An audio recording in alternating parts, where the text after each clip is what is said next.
What is going on, everybody? Welcome back to another episode of Murph's Boston Sports Talk. I am your host, James Murphy, aka Murph, and in today's episode number 157, I'm going to kind of circle back to a topic that I said I wasn't going to talk about, and that is the Boston Red Sox. But I'm not going to talk just about the Red Sox. I'm going to talk specifically about Xander Bogaerts and the contractual situation that is looming once the regular season does end and the offseason begins for the Red Sox.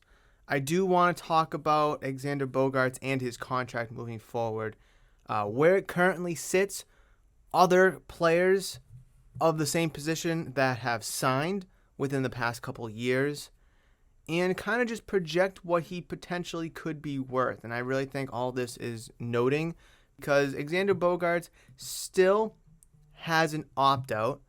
It is not confirmed that he will opt out or opt in, but it's kind of assumed, under the presumption that he's going to opt out. However, I kind of want to look and see maybe he might opt in. Who knows? But anyways, I also want to talk about the Patriots 53-man roster that did get released a few days ago and just kind of break it down to see what the current, or I should say, the current 53-man roster looks like. Obviously, things will change between now and week one. Injuries, IR, trades, free agents, etc., etc., etc. But yes, let's talk about Xander Bogaerts.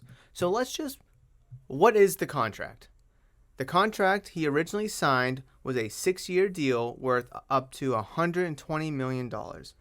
So this contract expires, or I should say the contract started in 2020, and the contract expires in 2026. So it's a good size contract that, pushes him to his age 33, or he'll be an unrestricted free agent, his age 34 season. Gives him nice long-term stability, good cash flow. However, there was an opt-out built into the contract for Bogaerts at the end of the 2022 season, which is currently upon us. If he opts into the contract, he will make $80 million over the next 4 years, 23, 24, 25, and 26. $20 million per. Now, that doesn't seem all that bad. However, Xander Bogaerts is a very good player. And could he be worth more? Yeah, potentially. Yeah, I'd say so. In a vacuum, right?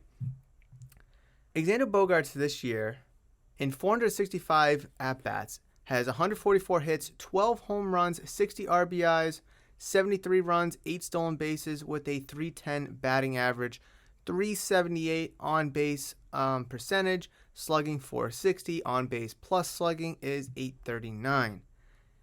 Pretty good numbers. Obviously we want to see the home run numbers up. The RBI numbers we would like to be up, right? And he made the All-Star team this year. Whoop-de-doo, woo. But is he worth more money? Is he worth more money than the $20 million he would get next year? 24, 25, 26, or $80 million over the next 4 years if he was to opt in.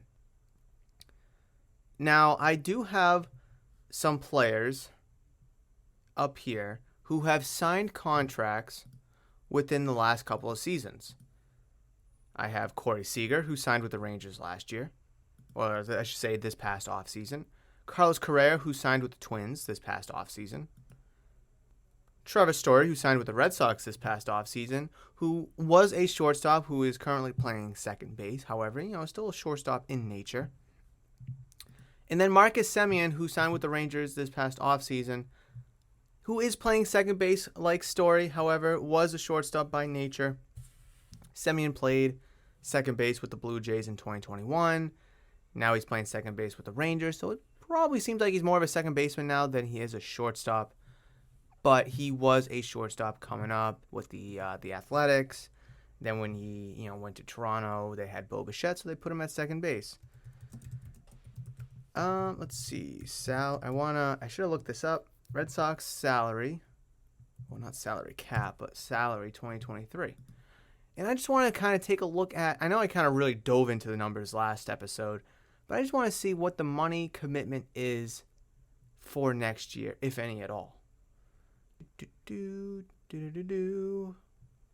All right, next year, all you have committed is Hosmer, who's making, 720,000 pennies. Garrett Whitlock, 1.2. Sawamura, you just DFA'd.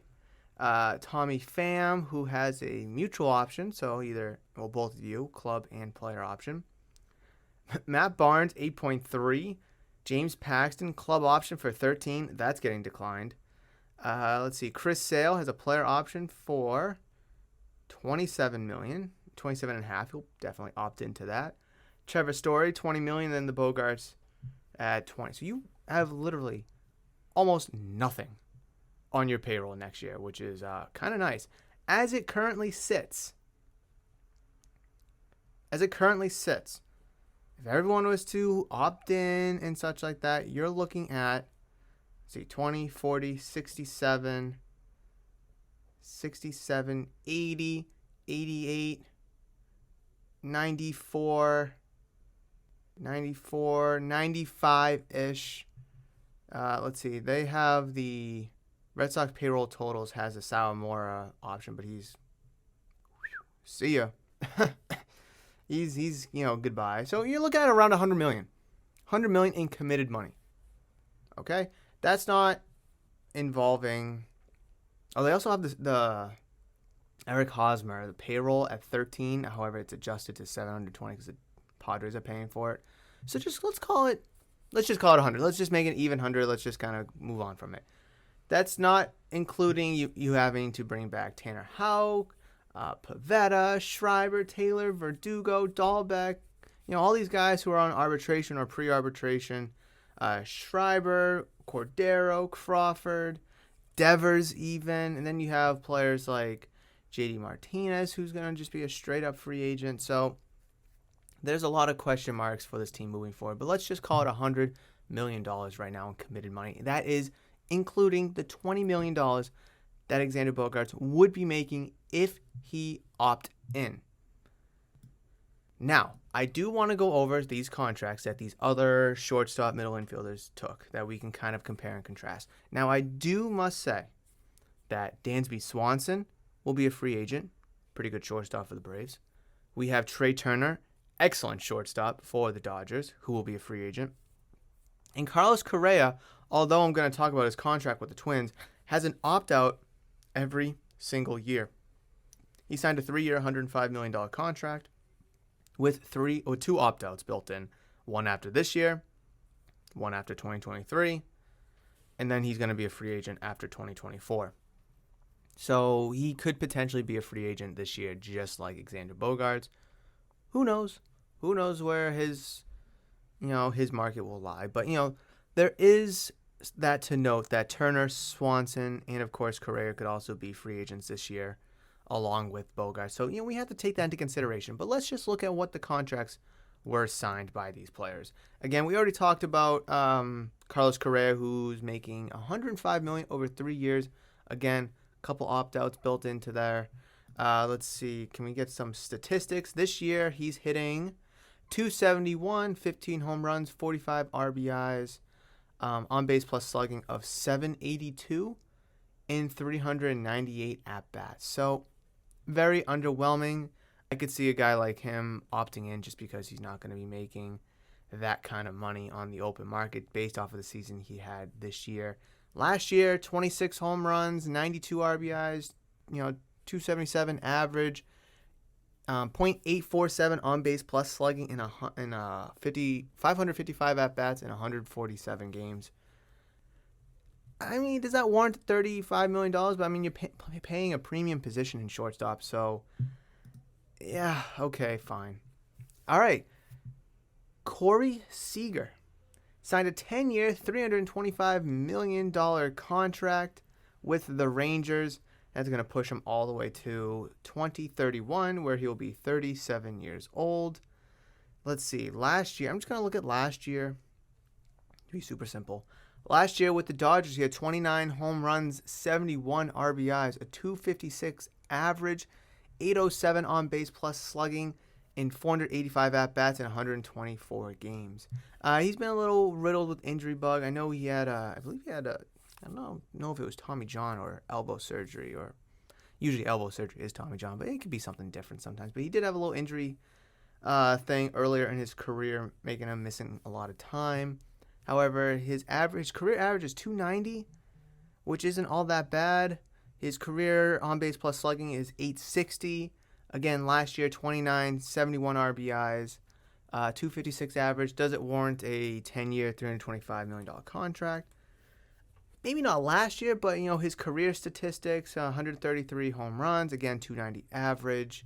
You can kind of make the case that he's, again, premium position, good defender. Kind of have to, look at it in that essence. So there's Corey Seager. Now, our beloved Trevor Story. And there's a rhyme to my reason here, guys, why I'm going over all these numbers again and why I'm breaking this down. And hopefully you guys can kind of understand where I'm potentially going to be going once I get through Trevor Story and Marcus Semion's numbers. Let's see. Our beloved Trevor Story signed a 6-year, $140 million contract through the age 35 season, where that will end up in 2028. Let's look at last year's statistics with the Colorado Rockies. He is... Oh, wait, was I looking at Corey Seager's stats this year? Oh, smokes, I was. I was looking at his numbers this year. Oh, was I looking at Correa's too? Oh, goodness, I think I was. Oh, that was this year. Okay, Corey Seager this year has 29 home runs, 71 RBIs, 256 average. Last year, at 16 home runs, 57 RBIs, 306 average, 915 on base in 90 games started in 353 at-bats. Ooh, that's a little weird. I was looking at this year's stats for Seager. Okay, last year. So he's getting paid off of 16 home runs, 57 RBIs in 90 games. It's I don't know. That kind of, alters my thinking a little bit. As long as he stays healthy. I mean, he's healthy this year. He looks like he's hitting pretty well. I watched him hit a 2-run tank yesterday here at the shop. Or was it the day before? I don't remember. I don't remember if it was Wednesday or yesterday. Anyway, okay.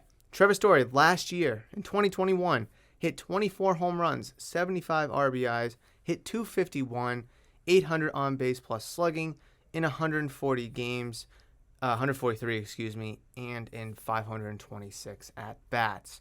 This year, he is mightily underperforming, but he's not making as much. He's only making $20 million per year compared to Seager and Correa, who's making over 30. Now let's just take a peek at Marcus Semien, who signed a 7-year, $175 million contract. That will push him through age 37 season, which will expire in 2028.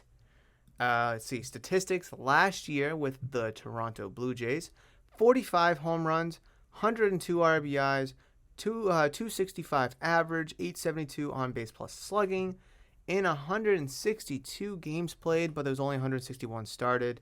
Not that it matters, but congratulations, 162. No one does that. No one does that anymore. And 652 at-bats. So far this year, he's also been underperforming a little bit.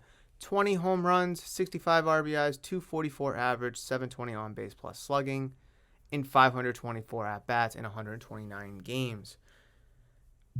So, I mean, we have what we have to work with here. And obviously we have to base it off of last year's statistics for these players who signed contracts over the offseason this past year. Because I'm just trying to give you some reference, guys. Is Xander Bogaerts worth more than $20 million moving forward? Next year, he will be entering his age 30 season. His birthday is actually, I think, October 1st. It is. So literally a month away. Let's say 28 days away, whatever. So when Carlos Correa signed his contract, he was hitting 26 home runs and 92 RBIs, 277 average. When Correa signed, when Correa signed, he was hitting that. When Seager signed his contract, he was hitting 16 home runs, 57 RBIs, 306 average. Let's see, Trevor Story here. 24 home runs, 75 RBIs, 251 average. And Semien, who probably performed the best and got the least, or behind Story, 45 home runs, 102 RBIs, granted 265 average, but 872 on base plus slugging. That's all pretty good numbers for Semien, and he's walking away with only 7 years, $175 million. Now, granted, he is 31 years old now. Let's see, Trevor Story is 29 years old. Corey Seager is 28 years old. And Carlos Correa is 27 years old. I think Carlos Correa kind of screwed himself with the 3 opt-outs. I mean, he can just opt in, but then he's going to be looking at, trying to make a nice big bag at the age of 30. And, it's could or could not play well for him being 30. But if you sign a 10-year deal at age 27, maybe that just wasn't there for him. So Xander Bogaerts, that noise you hear is that's my mouse. That's my mouse, on the mouse pad, just for reference. Sometimes you'll hear the chair squeak from time to time. But so far, Xander Bogaerts, granted there's still a month left of the season, 12 home runs, 310 batting average, 839 on base plus slugging, 60 RBIs, and 465 at-bats. I mean, he's playing almost every damn day. I mean, I know he missed a little bit of time, like a month or so ago. But is pretty much the main point of this whole everything that we just talked about so far in the first 15 minutes of this episode is circling back to the question, is Xander Bogaerts worth more than $20 million a year? If he opts in, he will be making $20 million for the next 4 years.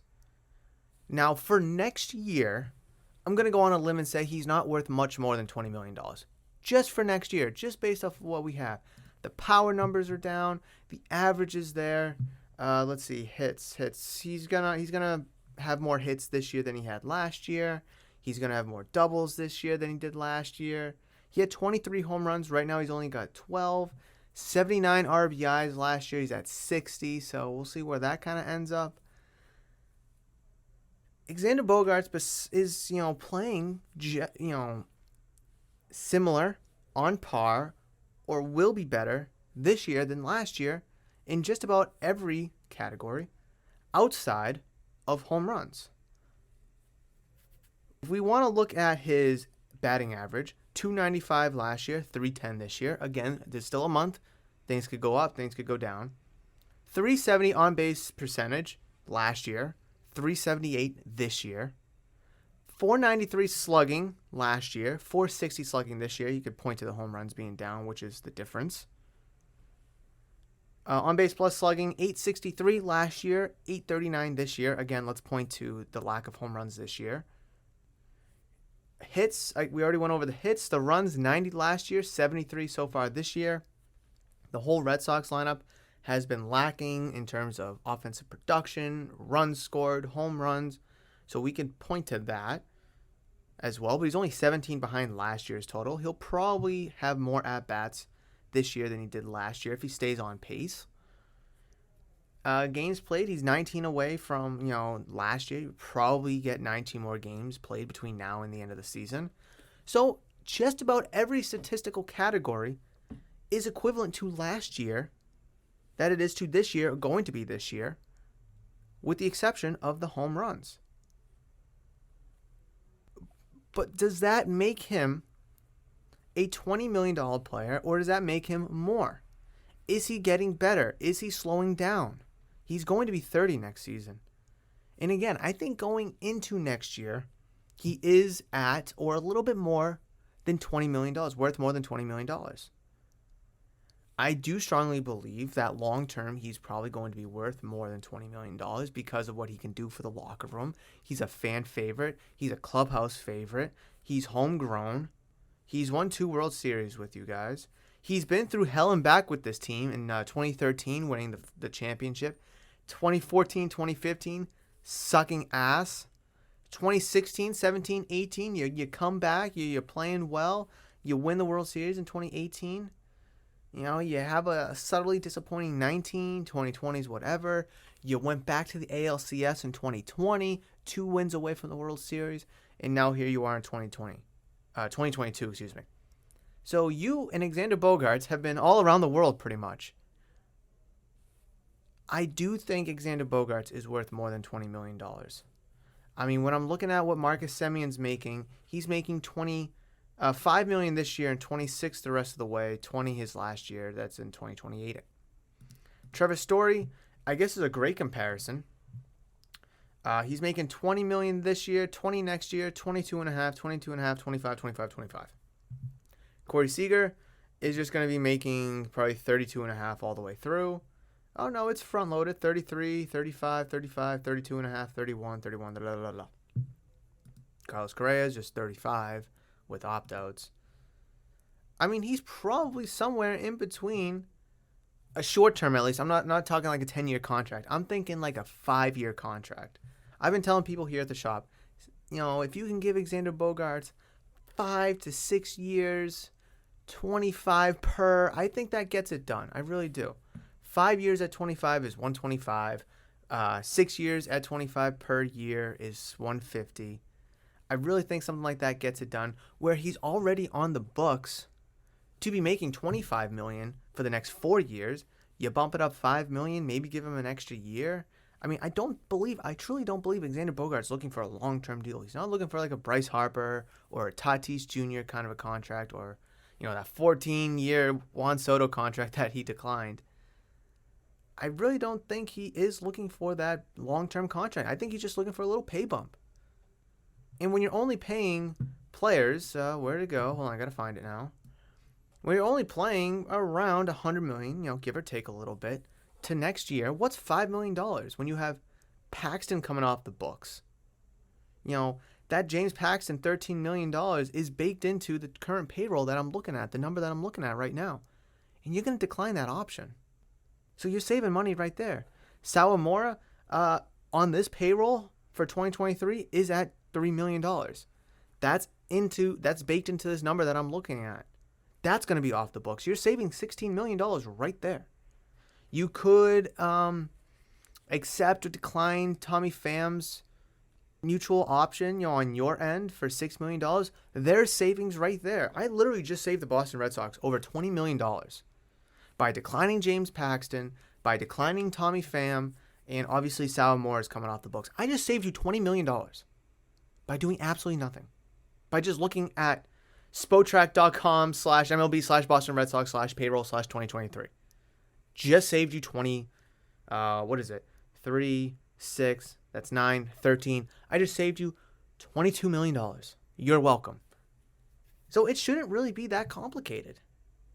It really should not be that complicated. Now again, there has to be a value in Xander Bogaerts outside of his statistics. Homegrown, take it for what you want. Heim loves his homegrown guys. Bogaerts clearly isn't one of his homegrown guys. But he's an excellent locker room presence. He is the leader of that clubhouse. By far the leader of that clubhouse. He learned from the absolute best to be a leader. He learned from Ortiz. He learned from Pedroia. Wow. Listen, PD, Pedro, Pedroia, you can see where I kind of slipped up. Ortiz he learned from Pedroia, 2 fan favorites, 2 locker room clubhouse favorites, leaders in the clubhouse. So he's learning from the best. And now it's him. You just traded away Christian Vasquez, who kind of was a fan favorite a little bit, but he was a clubhouse guy. He was a leader in the clubhouse. He was a voice in the clubhouse. Now, yeah, you could maybe bring him back, but that's a conversation for a different day. I think Xander Bogaerts' value is probably worth, all things considered, $30 million. But I don't think he's asking for 30. I really do think 25-ish gets it done. Again, he's not looking for a long-term deal. You could probably just give him $5 to $6-7 million extra for the remaining of his contract, and that probably keeps him here in Boston till age 33, where he becomes unrestricted free agent. Age 34, where he becomes unrestricted free agent in 2027. By then, you'll move on from Trevor Story. Maybe Marcelo Meyer is ready, a couple years beforehand. Maybe you move Bogaerts over to third base. Maybe you move him to first base, DH, whatever. I think I've mentioned this before, and I'll mention it again. My ideal situation for the Red Sox in the next couple of years with the cluster jam of infielders that they have is next year in 2023, you have Devers at third, you have Bogaerts at short, you have Tristan Casas at first. Obviously, you're going to have Trevor Story at second base, obviously. We're not going to see Meyer next year. We'll probably maybe, a little call-up action for an injury or whatever, give him like 50 games or so. May see him in 2024, potentially. But again, at that point, I'd still rather have Devers at third because you signed him to a long-term deal. I'd rather have Bogaerts at short, Casas at first, and then again, Trevor Story at, Trevor Story at second base. Wow. Okay. That's 2024. Now we're 2 years into the rest of Xander Bogaerts' contract. 2025 rolls around.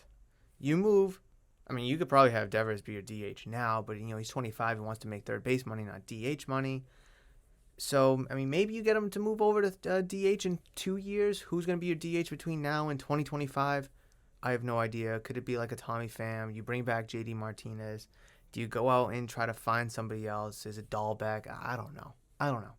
Here in 2025, I foresee, Bogaerts 32 years old at this point. Either Devers or Bogaerts, your DH for the foreseeable future. If it's Bogaerts, you have Marcelo Meyer playing shortstop. If Devers is your DH, you move Xander Bogaerts over to third base. You still have Trevor Story at second base, who, again, I guess you could move him over to third base and Bogaerts to second base or whatever, but Story's already at second base, so I'm just going to kind of keep him there for now. That's 2025, and so your infield in 2025 and 2026 can be Devers or Bogaerts at third, Meyer or Bogaerts at short, Story at second, Casas at first. Again, Meyer will be shortstop with Bogaerts at third and Devers DH. If Bogaerts is your DH, then Devers is at third. It can work out. Obviously, you got questions like Nick York, Jeter Downs, Hudson Potts, these guys that are coming up, Blaze Jordan coming up through the system soon. I don't expect like a Jeter Downs to honestly be here long term. Would be nice, maybe a little off the bench action. Maybe he's like your fifth, sixth infielder or so in a couple years or moving forward. I don't know. But what's wrong with that? That plan can work. And then in 2027, when Bogaerts is a free agent, you can reevaluate it. Maybe he's your DH long term, maybe third base long term. You can let him walk then. If numbers aren't working or the statistics are falling off, it can work out. But if Chaim Bloom keeps drafting these damn shortstops in the first round of these drafts, it's not going to. It can work. The financial aspects of Xander Bogaerts can work. Obviously, the Devers is a different story because he's going to want a long-term deal. He's going to want $30+ million a year. Then there's the rumors of Aaron Judge to the Red Sox in the offseason, and that's going to kind of, suck up a lot of, your salary if you sign Devers to, let's say, 10 years, $300 million. You sign Judge 10 years, $350 million. There's $65 million right there sucked up into two players.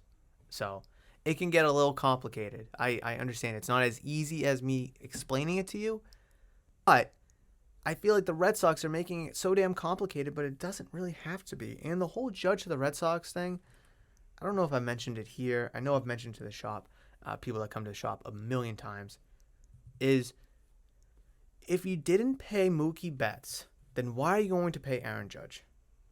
Roughly the same age at contract signing. I think Judge is a little older now than Betts was when the Red Sox traded him. Who would you rather have? Aaron Judge, who has had a history of being injured. This year he's been beyond healthy. Mookie Betts, homegrown guy, fan favorite, clubhouse guy. It's just like, if you're not gonna overpay your homegrown guy to keep him around, who the fans already love, then why are you going to bring in Aaron Judge, who currently Red Sox fans hate, but I think bringing him in would be like a stab to the Yankees. It'd be hilarious. But he's having a crazy season this year.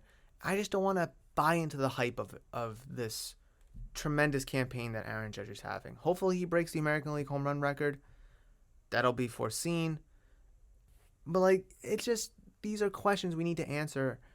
If you're not paying Betts, I'd rather pay Betts $400 million for 10 years than Judge for $400 million for 10 years, to be honest, because Betts was younger at the time than Judge is now.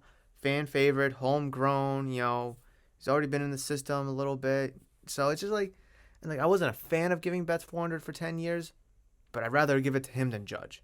If you know what I'm saying. So again, another Red Sox discussion that I did not plan to have, but this was something that I really wanted to talk about. I thought about it on Wednesday, and I was like, oh, this would be a perfect conversation for the podcast that I think you guys would definitely want to hear. So I really don't plan on talking about the Red Sox. Like, they're playing against the Rangers today. Here's the 4-game series. Here's the matchup, what to look for. I mean, they're out of the playoffs. They're not going to make it. They suck. They blow. And I think it's a huge upper management issue that really needs to be addressed in the offseason. Chaim Bloom needs to knock it out of the park this offseason. Otherwise, I think his job will be in question in the middle of 2023, honestly. If he doesn't, bring back Bogaerts or figure it out. I mean, if he doesn't bring back Bogaerts and you move Story to shortstop and you put Christian Arroyo at second base, nothing against Christian Arroyo or even like a Jeter Downs, what are we doing? I get Jeter Downs is younger, there's upside there, but what are we doing? What are we doing? So Chaim has a ton of answer. I think it would tremendously help his job and really probably give him an extra year if he signs Devers long term. Just being honest. But I mean, these are conversations I plan on having about the Red Sox moving forward. Number crunching, off season, hot stove discussions, and that's really all I want to talk about. I mean, I do like talking about like the behind the scenes stuff with the Red Sox. I think it's fun. Although I would like to be talking about, they are playing the Rangers today. They're only one game out of the wild card. They should be able to take 3 or 4. Da. But nope, those are conversations we can't have about this team, unfortunately. So let's just switch over to the Red Sox. From the Red Sox to the Patriots here, with the 53-man roster being officially released, and I want to break it down for you. With the quarterbacks, obviously, no surprises here. Mac Jones, Brian Hoyer, and Bailey Zappi. No surprises there. I don't know what you want me to talk about. I mean, Bailey Zappi was going to make the roster. Brian Hoyer was going to. I mean, was Mac Jones a potential cut? Obviously not, guys. Running backs. Let's have a conversation about running backs here. Damian Harris, Ramondre Stevenson, Ty Montgomery, and Pierre Strong Jr. all made the roster. Obviously, with James White retiring, it allows a Ty Montgomery to make the team. However, J.J. Taylor, Kevin Harris were waived. More than likely going to be, I don't know if J.J. Taylor is still eligible or not for the practice squad. Obviously, Kevin Harris is. But with Ty Montgomery with that injury, good to see him not have to go on IR. Hopefully he'll be ready for, week 1. But, we'll see. We'll have to wait and see about that. But no surprises really at running back, except there are 4 running backs that the Patriots went with instead of 5, which was, potential rumor. But Ty Montgomery is a running back. So, quote unquote. Wide receivers, Jacoby Myers, Devontae Parker, Nelson Aguilar, Kendrick Bourne, Tyquan Thornton.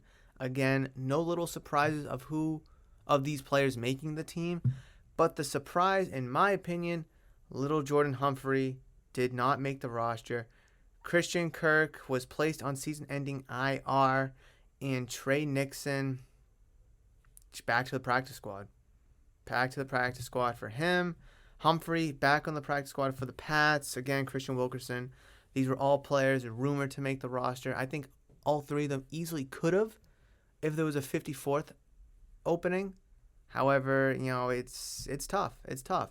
It sucks that Christian Wilkerson, suffered the concussion during the joint practice with the Panthers a couple weeks ago. I really do like his upside. But we'll have to wait and see. We will see. I mean, granted it was against the Jaguars, a little spark. He was, showing some good signs this past summer. Trey Nixon as well, good route runner, separation ability, was really good on the top of his routes. Little Jordan Humphrey making big plays on offense, on special teams. So, things could change. Ty Montgomery could still go to IR, or Tyquan Thornton, who's currently not on IR, could. Little Jordan Humphrey makes the roster, and just kind of go from there with it. We'll see. Tight end, only Hunter Henry, Jonnu Smith. Devin Asiasi did not make the team. Matt Sokol did not make the team. What's his name? Dalton Keene got waived a little bit ago. Obviously, he did not make the team. Only 2 tight ends, though. Very interesting. Only two tight ends did make the roster. Obviously, you could have an extra guard. You could have, there was rumors Low Jordan Humphrey becoming like your pseudo third tight end if he was on the roster, but nope. Hunter Henry, Jonnu Smith. That's it. No big surprises, really. Let's see. Offensive line, Trent Brown, Cole Strange, David Andrews, Mike Owenu, Isaiah Wynn, your starters. Justin Herron, Yadni Kajust, and Chasen Hines are your 3 reserve offensive linemen. Obviously, there's questions about Isaiah Wynn, him being right tackle, him not being, the player that you thought he was when you drafted him in the first round of 2018. There was rumors of him getting traded. I'm not a fan of trading him unless you're getting a first-round pick because Mac Jones needs all the protection you can get. And as god-awful as Isaiah Wynn has been, he's still better than your replacement players for right tackle. So that's just kind of my stance at it. Defensive line, you got Christian Barmore, David Godchow, Lawrence Guy, Dietrich Wise, Carl Davis, and Sam Roberts. Was there any big surprises here? Not really. Sam Roberts, 6th round pick. You need depth there. You really do. Barmore is going to be elite, it seems like. Lawrence Guy is aging. Dietrich Wise has a lot to prove this year. Carl Davis is mediocre at best. But David Godchow, just signed that big deal. I think he has a lot to prove. I think they want to try to make Barmore and Godchow the focal point of that defensive line, at least in the middle, with the potential 4-3. I really don't see I see it being more like a 3-4 kind of a thing with Judon. I don't know. It'll be very interesting to see what the Patriots do, in terms of their base defense. But let's see where to go. Oh, edge outside linebacker, Judon, Uche, Anthony Jennings, and DeMarcus Mitchell. 2021 third-round pick, Ronnie Perkins, out for the season, opened the door for DeMarcus Mitchell, who a lot of people really did like going into or exiting camp, I should say. Judon was a staple. Huge make it or break a year for Josh Uche and Anthony Jennings. Jennings we have not seen a lot of because of injuries himself, but it'll be definitely interesting to see what the old Alabama guy can do. Big fan of Jennings just because, like I said, he went to Alabama. But depending what the Patriots want to do, if they want to go from 4-3 to 3-4, it's kind of really depend on what guys get a lot of playing time. And I expect the defensive line to rotate, throughout the game, every game and such, just because you have a hodgepodge of guys. Judon was excellent for 12 games, then he tailed off. Christian Barmore was excellent his rookie season. Huge jump expected here in year 2. But again, Godchow, Guy, Wise, Davis, Roberts, Uche, Jennings, DeMarcus Mitchell, these are all just guys. I'm not really awed or in shock of any of these guys. And, it's not like you have Khalil Mack or Nick Bosa, J.J. Watt, T.J. Watt even, and then you got a Fletcher Cox or an old school Vince Wilfork in the nose. So it's just besides Barmore and Judon, it's just a bunch of guys that I expect to rotate throughout the course of the game and kind of give the opposing offense different looks. Linebacker, Jawan Bentley, Raekwon McMillan, Mac Wilson, and Jelani Tave. I don't know how to say that. Tave? I don't know. Is there anything on him in this report? Let's see. Tave rounds out the roam on the initial roster as a potential 4-down player this season, but the expectation is his biggest impact will come in the kicking game. Whoop-de-doo, special teams guy. Bill Belichick loves those guys, and a potential, kicking game guy for the time being. But Jawan Bentley, Raekwon McMillan, Mac Wilson. Obviously, you got Mac Wilson in the trade. You signed McMillan last year, and he tore his ACL. So hopefully he has a huge breakout season this year. And Jawan Bentley is kind of the mainstay from the past few seasons at linebacker for the Pats. No Hightower, no Van Noy, no Jamie Collins. It'll be definitely an interesting look at linebacker. Hopefully you are quicker. Hopefully you are faster, but still stronger. So we're just going to have to wait and see. We're going to have to wait and see at linebacker. I mean, I do think the front seven as a whole, D-line, rushers, linebackers, will be very, very interesting to watch. Cornerbacks, Jalen Mills, Jonathan Jones, Miles Bryant, Sean Wade, Jack Jones, Marcus Jones. 6 guys made the roster for the cornerback position. Jalen Mills is going to obviously be your number 1. Jonathan Jones was your slot corner, but he may be looking to play outside. Miles Bryant, I guess, was able to, still kick the can and really make the roster. He played a lot of slot corner last year with Jonathan Jones injured. Will he be the slot corner this year? I know a lot of hype was around Marcus Jones to be the slot corner moving forward. But then you got a guy like Sean Wade, who's a 5th-round pick of the Ravens last year, traded to the Pats last year, who didn't really play much. So we're just going to wait and see. Obviously, Jawan Williams is see ya. Oh, that draft class is awful just thinking about it. N'Keal Harry, Jawan Williams. Oh, my God. Just think about that. First 2 picks, N'Keal Harry, Jawan Williams. I don't hate drafting a wide receiver, but you literally picked the wrong receiver. Anybody else, you could have picked A.J. Brown. You could have picked DK Metcalf. You could have picked, who else was there? Oh, my God. It's so depressing. I look at this list all the time. 2019 NFL Draft. I look at this list all the damn time, and it's so frustrating. All you had to do was literally draft anybody else. Come on. Pro Football Focus. I don't want to do this to myself, but I'm going to. Let's see. So before you took N'Keal Harry, Marquise Brown went to the Ravens. Okay, nothing you can do there. Deebo Samuel was taken after. A.J. Brown was taken after. Mecole Hardman was taken after. I would have taken him any day of the week. J.J. Aaron Siegel-Whiteside, who's I guess now a tight end. Paris Campbell, Andy Isabella, DK Metcalf, Deontay Johnson, Jalen Hurd, Terry McLaurin in the 3rd round. Miles Boykin, I'd probably even take over him. Anyone notable? I mean, we're kind of getting into some bums now. Hunter Renfrow in the goddamn 5th round. Oh, my God. That's just so infuriating. Darius Slayton in the 5th round. I'd take him over N'Keal Harry. Let's see. Anybody else? Scotty Miller, in the 6th round for the Bucks. Oh, jeez. And then, no one really else. But, come on. Deebo, A.J. Brown, DK, Deontay Johnson, Terry McLaurin. Oh, my God. I do this to myself all the damn time. Anyways, where was I? Oh, yeah. Jawan Williams is obviously off the board. Last year, I was saying he needs to make the roster because he's the only cornerback you have, after Jonathan Jones went down. Before he went down, actually. Because Gilmore was injured. J.C. Jackson was going to be, free agent. You probably weren't going to bring him back. So you need to keep Jawan Williams for depth. I get it. Bad take.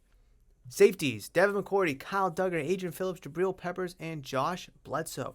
No big surprises there, honestly, with the exception of Josh Bledsoe. A little surprised there, but he had a strong summer, playing multiple roles in the secondary. I heard he was looking like a Pat Chung. Then I'm hearing he looks like a Rodney Harrison. So it's when you have Devin McCourty is going to be your center field, deep safety. You got Kyle Duggar, who's been kind of like a box safety pretty much. Kind of like your Pat Chung. Adrian Phillips has been kind of like a flex. He's been playing deep in the center field. He's been playing in the box. Jabril Peppers kind of been all over the place. Be interesting to see what Josh Bledsoe's role can be outside of special teams, because I'm sure he'll get some snaps out there as well. But I'll be definitely very interested to see. And then coverage specialists, you have Matthew Slater, Cody Davis, and Brendan Schooler. Big notable name there is not there is what's his name? Oh, why can't I think of his name? Oh God, Justin Bethel, who the Ravens waived a few years ago. Then you picked him up, and now he's not on the roster anymore. In favor of Brendan Schooler. So it'll be pretty interesting. Schooler's earned high praise when teammates compared him to former Patriots special team ace Nate Ebner. That's pretty good. Although Bethel posted a farewell to the Patriots on social media, it's still possible he could sign back with the team when a roster spot opens up, which I would not be surprised because Bill Belichick does love his special teamers. And then the specialists, Nick Folk, your kicker, Jake Bailey, your punter, and Joe Cardona, your long snapper. No surprises there. Let's see. Tristan Vizcaíno was on the roster all summer, but it didn't feel like the team's trust in Folk ever wavered. I mean, Nick Folk within like 40 yards is literally throwing a ball in the ocean from 40 and in. And obviously, when you get closer to 50, it's a little questionable. Most kickers are a little bit questionable once you get closer to 50. But, I mean, Nick Folk inside 40, maybe even 45, absolute money. And I still think back to the Tampa Bay Bucks game. Was it week 4 last year? Week 4, week 5, whatever it was. I think it was week 4. It was like a 53-yarder. He kicks it. I think it fell just a little bit short. But I mean, I think it was like left or right. But the ball was like going left and right because of the wind, the rain. If it was 10 yards closer, he would have hit it. I think he would have hit it if there was no inclement weather. But that's just what you get when you play in Foxborough. You get rain, you get snow, you get wind, you get it all. But, that's kind of the 53-man roster right there for the Patriots. I have no big surprises. I thought little Jordan Humphrey would make the roster, to be honest. That's probably my biggest surprise. I mean, he's with the practice squad, but, it's very dangerous. Very dangerous. He can still get sniped by any other team. I do expect more moves and news to come out between now and week 1, whether it's players going to IR, again, players getting traded, getting, maybe further released, signings. There are going to be a lot of moves made between now and week 1. Inside Gillette Stadium, whether it's rosters trying to figure out this and figure out that, where players go, what plays, or actually on the physical 53-man roster sheet. So it'll be very interesting to see between now and September 11th when they go down to Miami to play the Miami Dolphins for week 1 of the 2022 season. It'll be very, very exciting come then. But that's going to wrap it up for today's episode, for episode number 157. I really appreciate you guys downloading, listening, and enjoying. If you're listening to this on audio-only platforms such as Spotify, Apple Podcasts, Google Podcast, Amazon Music, wherever you can listen to your podcasts, you can find Murph's Boston Sports Talk. So again, I really appreciate you guys downloading, listening, and enjoying, as it really shows your support for the podcast. And if you listen to this on YouTube, thank you so much for clicking on the video. And if you did enjoy it, please make sure you smash the thumbs up button, as I'll greatly appreciate the love and support with a simple like. Comment down below any question, comments, concerns, anything you want to reiterate, anything you want to talk about. Maybe you have a counter argument to anything that I've said in today's episode. Leave those down in the comment section below, as I can't wait to read and reply to any and all comments. And of course, are you new to the channel? Have you subscribed? Because if you're not subscribed and you're new to the channel, then you should totally consider hitting that giant red subscribe button, as I'll greatly appreciate the love and support that way as well. That's probably the best way you can show your love and support, is by subscribing to the channel. I'm so close to 400 subscribers on YouTube. I feel like I've been at 379, 380 for the longest time. So please, please, please help me get to the 400 number. I would really love to have that badge of honor. But that's going to wrap it up. Enjoy your weekend. It's September 2nd, so it's going to basically feel like fall now here in New England with September 1st behind us. It's going to feel like fall. Cold weather is coming. You guys know that I hate it, but I know a lot of people do love their seasons, their fall weather.